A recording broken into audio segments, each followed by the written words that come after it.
instrument to work with PMMA and metals and ceramics.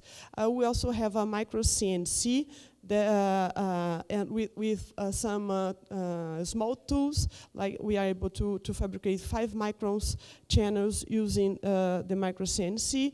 And also we work with 3D printing in collaboration with some groups. One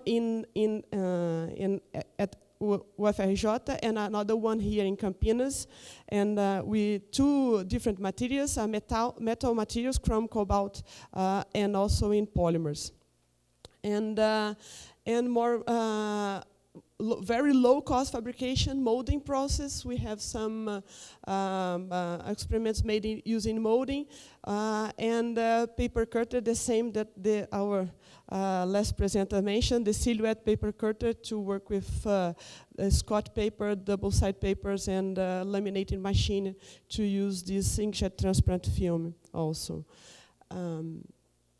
In terms of application, as I mentioned to you, we have many and different applications, and all of them has in common heat and mass transfer in the micro and nanoscale. So we have some application in nanocomposite nanofluids. Nanocomposite are like a resin with oxide nanoparticle to enhance the thermophysical properties, microreactor, microheat exchanger, microheat spreader, microsensor, micromodels of porous media, and more recently, since I come from a mechanical engineering group, more recently some bio application, controlled drug release, tumor cell separation, and human on a chip to analyze cells toxicology. Unfortunately, I don't have time to talk about all these applications, so I choose 2 of them to briefly show you. So I will start with the microheat exchanger. This is a joint project that we have with ETH Zurich. It's related to use microheat heat exchanger to recover heat from a high concentrated photovoltaic panel and reuse this heat to water desalination. So what is a high concentration photovoltaic panel? It's we have here the silicon cell, the photovoltaic cells, and some Fresnel lamps that are able to concentrate 1,200 suns in something like 1 square centimeters area. So and the temperature in that cells can be very high, and the conversion efficient from the sun energy to electrical energy goes to 0 if you don't refrigerate them. So usually they come with a passive cooling, like a thin base, but it's the big amount of energy is going to the ambient, and but you can use this huge amount of energy. So our idea was to replace the thin base with an active cooling system based on microchannels. So then we are able to cool down the photovoltaic system and then reuse this heat to water desalination through a membrane desalination unity. And doing that, we optimized microheat sink. So we have some parameters that we limit our optimization process, and we have some objectives, multiple objectives in this optimization process. Like by that time, we would not like to have a phase change or a water change phase inside the microchannels, because due to that we'll have some deviation on the temperature at the cell surface, that's not good for this application. So we deal with the multiple objective functions, and we came up with a microheat sink or microheat exchanger with 24 channels, 381 in width and 900 in depth, and we microfabricated it using our micro CNC. And then we have characterized this microheat exchanger using the infrared thermography and electrical resistance. So in a controlled environment, we were able to characterize the heat exchanger. And then we also made some simulation and compare it with this, using this integral transform technique, and then compared it with these experimental results. But in that case, we didn't do any kind of inverse analysis. We just do the forward problem. And after that, we bought some Fresnel lens, and we started to analyze the microheat exchanger with only one Fresnel lens and one cell, and in a real ambient situation. And now we have just finished to fabricate the 20 microheat exchanger, and now we are we are testing the hydraulic circuit in the lab, and finishing in the collaboration with some professors with the group in Federal of Uberlândia to build our HCPV system with 20 cells. And then we will be able to cup the 20 microheat exchanger with this HCPV system with the 20 cells. And also, we have just finished this unity to water desalination. It's a membrane water desalination unity, and then use only heat to produce desalinated water. And in this application, the next step, the future work, is to finish the HCPV system instrumentation. We'll put some thermocouples to analyze the efficiency of this high concentration photovoltaic panel with this using this micro heat exchanger, and then couple the HCPV system with this desalination systems. And but also we can combine this the idea of this microheat exchanger and reuse this heat instead of make water desalination to enhance the biodiesel production. Since if you have enhanced temperature, we have an enhanced conversion from the triglyceride in the biodiesel reaction. So the idea here was to reuse this heat from the HCPV system to enhance the biodiesel conversion. So we have our microheat exchanger, optimized microheat exchanger for this HCPV system, and we use this rejected heat to other purpose instead of only desalination process. So here is the microheat exchanger. The idea is to have an integrated microheat exchanger in a single substrate to reduce the thermal resistance, and then be able to enhance the microreactor temperature. And this application has a significant potential since it could be a portable biodiesel production in a short residence times, and we expect to be in a continuous mode instead of use this batch mode. And in terms of the biodiesel production in microreactors, the advantage to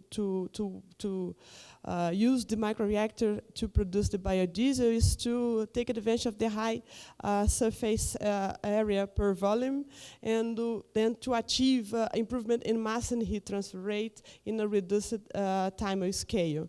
So of course, the amount of biodiesel that can be produced for a single microreactor is not impressive, but it can be easily parallelized, and especially if you are thinking on 3D printing, because then we can reduce the volume and also the space and the volume that you need to put a bigger amount of microreactors together, working together. So the idea here is to have the triglyceride and the alcohol with the catalyst coming into the microreactor in one side, and the other side you have hot water that comes from the HCPV systems to enhance the whole system, the temperature of the whole system, and then enhance the temperature in the biodiesel reaction. So here is the transesterification reaction. So we have the vegetable oil in the presence of the alcohol and the catalyst becoming diglyceride and biodiesel, monoglyceride and biodiesel, glycerol and biodiesel. So this transesterification reaction can be affected by the molar ratio between the alcohol and the oil, the triglyceride, the catalyst that you use, the volume of your reactor and the volumetric flow rates, and of course the temperature. And in our case, we are considering the temperature dependence through this Arrhenius equation here that make influence on the kinetic constants that play an important role on this transesterification reaction. So we made our experimental setup with a microreactor here. And as you can see here, our metal microreactor, in some of our very first results, we were able to produce using ethanol instead of methanol. Because when you see most works in biodiesel, especially out of Brazil, use methanol. But to be completely bio, because methanol comes from the petroleum area, we are trying to use ethanol, and also because it's cheaper here in Brazil to work with ethanol. And in the ambient temperature, using 23 degrees, we are able to have a 61% of triglyceride conversion in 10 minutes. That's not good enough, but it's a good start. Then we, just to briefly show how we made this microreactor, metal microreactors. So we use metal plates. We made some cavity and put a thin layer on top of this cavity. Then we micro-machined the thin layer and the metal, and then we sealed them together, put them together to be able to produce this channel using metal microreactors. So these are just pictures from this fabricated microreactor. And but since I mentioned that first result was good to start, but we would like to optimize our microreactor, to optimize the experimental condition, the production condition, and the design of the channels. So we started trying to do that, but to do the theoretical analysis, to be able to model and predict this system, how the behavior of this system, we need to know the kinetic constants.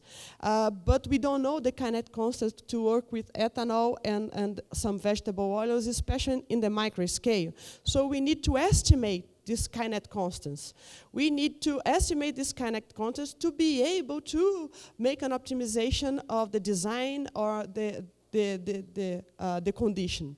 But to do that, we need to do inverse analysis. We need to measure the concentration and then estimate the kinetic constants. But to do that, we need some experimental analysis, experimental results also. So our first question was inside the microchannels, as you can see here.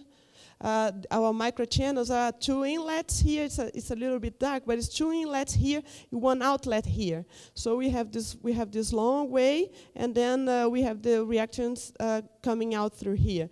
So what kind of flow we would have inside this microchannel? Because to model them, we need to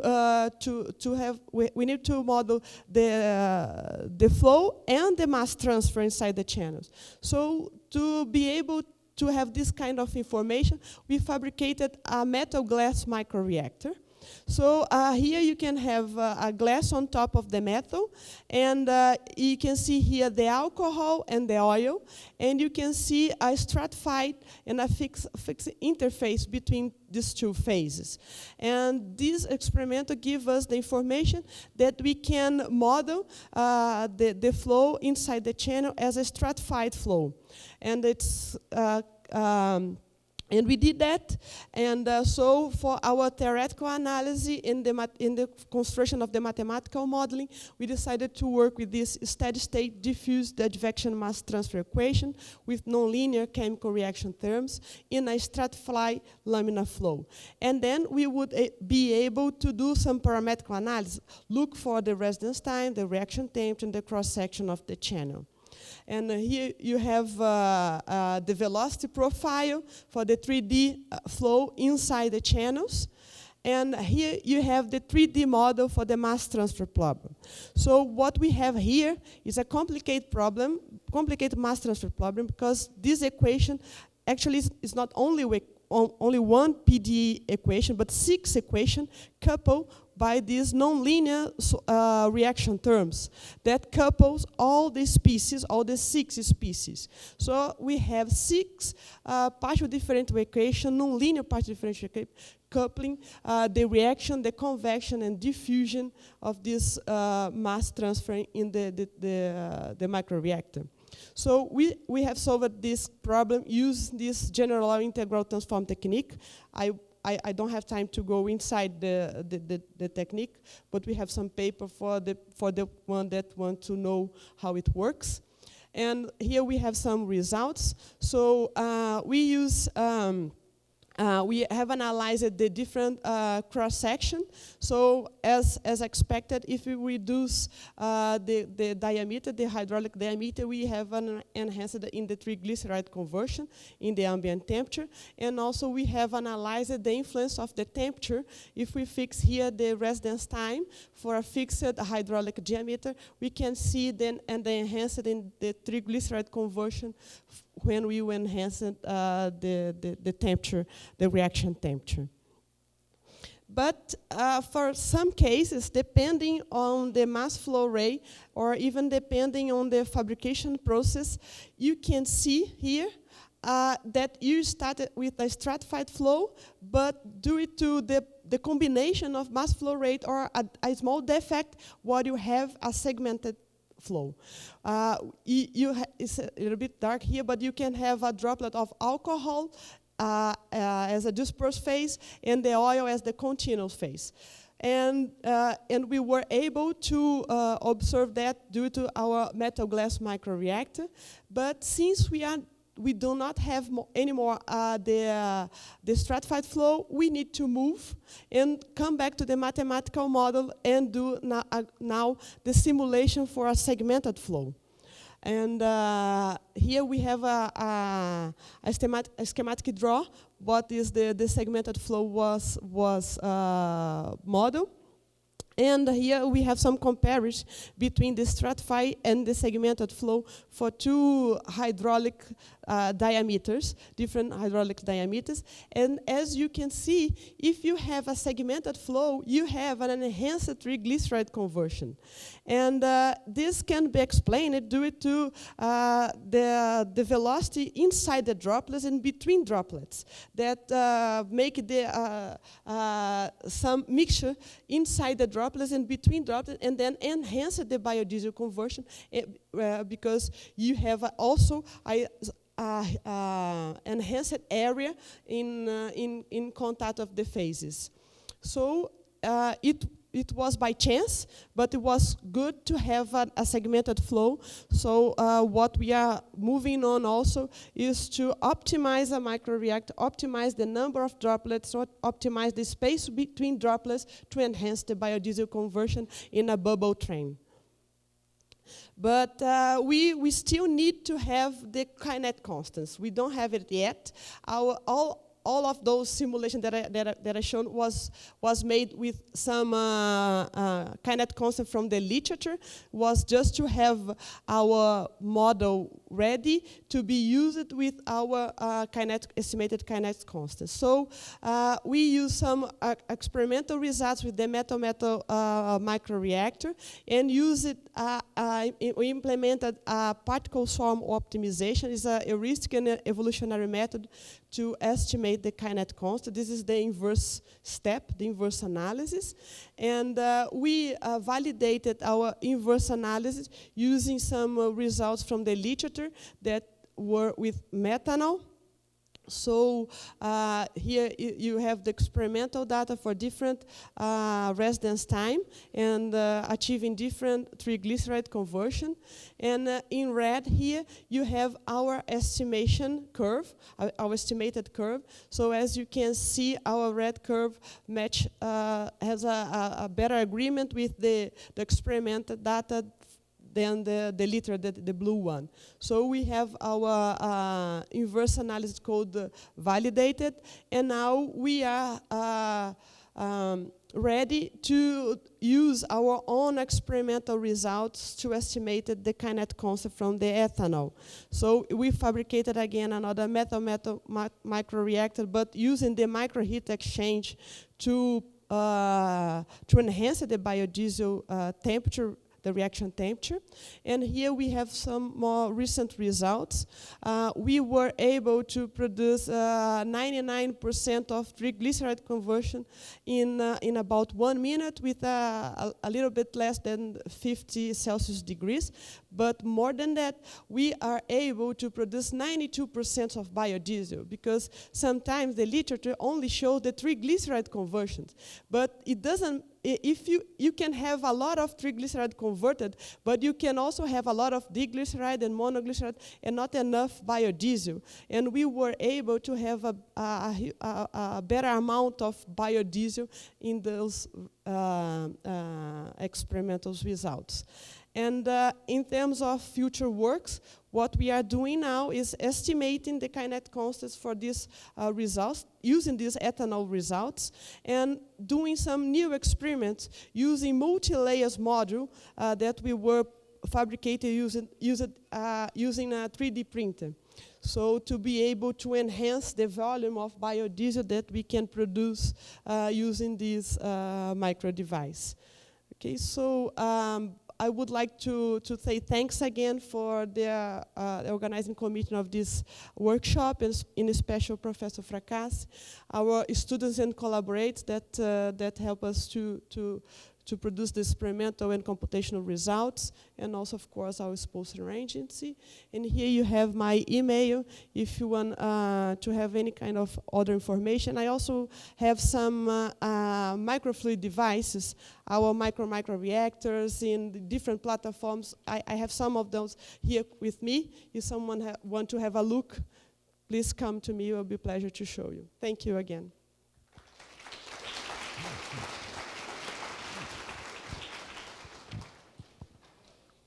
Questions?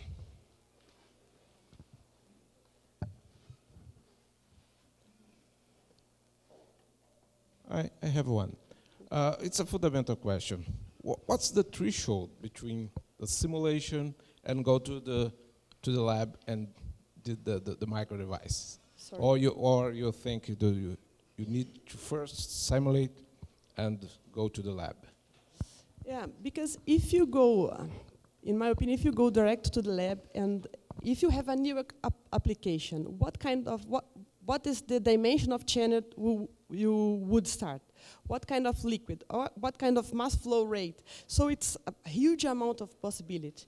And then to analyze, you need to fabricate a different devices, try different experimental configuration, and do this experimental process But I mean the threshold, the limit between these two activities, the simulation and I think your opinion.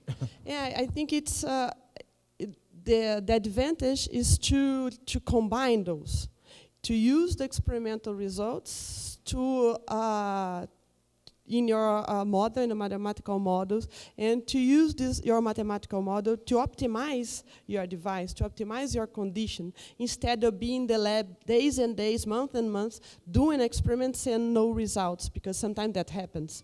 You go to the lab, fabricate your system, but nothing happens because you are with the wrong mass flow rate of a wrong dimensions, and what you are expecting doesn't happen. So. Commercial software to performance? We use this integral transform method, and I use Mathematica platform. Mathematica is a commercial platform. It's a symbolic computation platform, but some of our students use Fortran. It doesn't matter because we use this, we build our own code. So you can choose which platform you want. Thank you. Some question?